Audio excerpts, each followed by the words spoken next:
Pag sinasabing fasting, ang iniisip ng iba ay magandang loob, nakaartihan lang ito. Pero ang tanong, ano ba talaga ang benefits na makukuha natin kapag nag-fasting tayo? Ang fasting ay hindi lang spiritual. May malinaw din itong benepisyo sa ating katawan dahil ang katawan ay regalo ng Diyos. Una, fasting give rest to the body.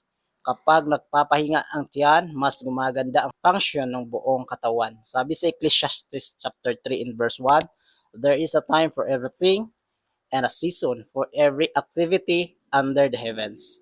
May panahon para kumain at may panahon para magpahinga at pangalawa, fasting helps discipline our appetite. Hindi tayo alipin ng cravings. Ayon sa Proverbs chapter 25 and verse 16, if you find honey, eat just enough, too much for it, and you will vomit. Itinuturo ng fasting ang tamang kontrol sa pagkain.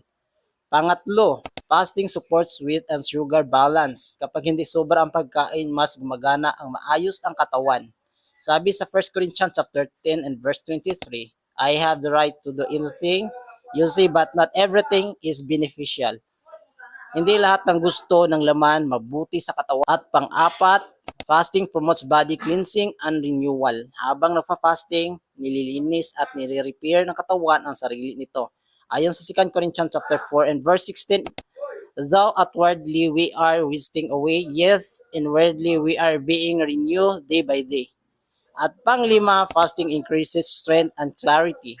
Mas nagiging alert ang isip at mas magaan ang pakiramdam. Sabi sa Isaiah chapter 40 and verse 31, those who hope in the Lord will renew their strength. At panghuli, fasting honor God through our body dahil ang katawan natin ay hindi atin, ito ay sa Diyos. Sabi sa 1 Corinthians chapter 6 and verse 19 to 20, your bodies are temples of the Holy Spirit, therefore honor God with your bodies. Kaya ang fasting kapag ginagawa ng tama ay pag-aalaga sa katawan at pagsunod sa kalooban ng Diyos. Thank you, Jesus, for every breath I take.